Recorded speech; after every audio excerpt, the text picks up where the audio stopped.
بسم اللہ الرحمن الرحیم۔ زیتون زندگی ٹی وی میں آپ کو خوش آمدید۔ ناظرین گرامی، آج ہم آپ کو ام المومنین حضرت حبیبہ رضی اللہ تعالیٰ عنہ کا ایک سچا واقعہ سنائیں گے۔ ام المومنین حضرت حبیبہ رضی اللہ تعالیٰ عنہ حضور اقدس صلی اللہ علیہ وآلہ وسلم سے پہلے عبید اللہ کے نکاح میں تھیں۔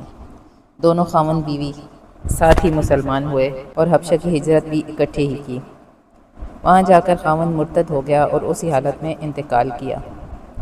حضرت حبیبہ نے یہ بیوگی کا زمانہ حبشہ میں ہی گزارا۔ حضور اقدس صلی اللہ علیہ وآلہ وسلم نے وہی نکاح کا پیغام بھیجا اور حبشہ کے بادشاہ کی معرفت نکاح ہوا۔ نکاح کے بعد مدینہ طیبہ تشریف لائیں۔ صلح کے زمانے میں ان کے باپ ابو سفیان مدینہ طیبہ آئے کہ حضور صلی اللہ علیہ وآلہ وسلم سے صلح کی مضبوطی کے لیے گفتگو کرنا تھی۔ بیٹی سے ملنے گئے، وہاں بستر بچھا ہوا تھا، اس پر بیٹھنے لگے تو حضرت حبیبہ رضی اللہ تعالیٰ عنہ نے وہ بستر الٹ دیا۔ باپ کو تعجب ہوا کہ بجائے بستر بچھانے کے اس بچھے ہوئے بستر کو بھی الٹ دیا۔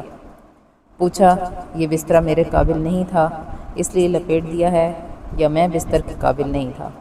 حضرت حبیبہ رضی اللہ تعالیٰ عنہ نے فرمایا کہ یہ اللہ کے پاک اور پیارے رسول صلی اللہ علیہ وآلہ وسلم کا بستر ہے اور آپ بوجہ مشرک ہونے کے ناپاک ہو، اس پر میں کیسے آپ کو بٹھا سکتی ہوں؟ باپ کو اس بات پر بہت رنج ہوا، کہا کہ تم مجھ سے جدا ہونے کے بعد بہت بری عادتوں میں پڑ گئی ہو۔ مگر ام حبیبہ رضی اللہ تعالیٰ عنہ کے دل میں حضور صلی اللہ علیہ وآلہ وسلم کی جو عظمت تھی، اس کے لحاظ سے وہ کب اس کو گوارا کر سکتی تھیں کہ کوئی ناپاک مشرک، چاہے وہ باپ ہو یا غیر ہو، ان کے بستر پر بیٹھ جائے۔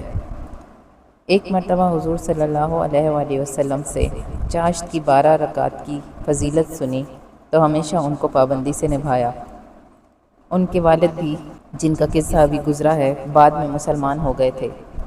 جب ان کا انتقال ہوا تو تیسرے دن خوشبو منگوائی اور اس کو استعمال کیا اور فرمایا کہ مجھے نہ تو خوشبو کی ضرورت ہے نہ رغبت، مگر میں نے حضور اقدس صلی اللہ علیہ وآلہ وسلم کو یہ فرماتے ہوئے سنا کہ عورت کو جائز نہیں کہ خاوند کے علاوہ کسی پر 3 دن سے زیادہ سوگ کرے۔ ہاں، خاوند کے لیے 4 مہینہ 10 دن ہیں، اس لیے خوشبو استعمال کر سکتی ہوں کہ سوگ نہ سمجھا جائے۔ جب خود اپنے انتقال کا وقت ہوا تو حضرت عائشہ رضی اللہ تعالیٰ عنہ کو بلایا اور ان سے کہا کہ میرا تمہارا معاملہ سوکن والا تھا اور سوکن میں آپس میں کسی نہ کسی بات پر تھوڑی بہت رنجش ہو ہی جاتی ہے، اللہ مجھے بھی معاف فرما دیں اور تمہیں بھی۔ حضرت عائشہ رضی اللہ تعالیٰ عنہ نے فرمایا، اللہ تمہیں سب معاف کرے اور درگزر فرمائے۔ یہ سن کر کہنے لگیں کہ تم نے مجھے اس وقت بہت ہی خوشی پہنچائی، اللہ تمہیں بھی خوش و خرم رکھے۔ اس کے بعد اسی طرح ام سلمہ رضی اللہ تعالیٰ عنہ کے پاس بھی آدمی بھیجا۔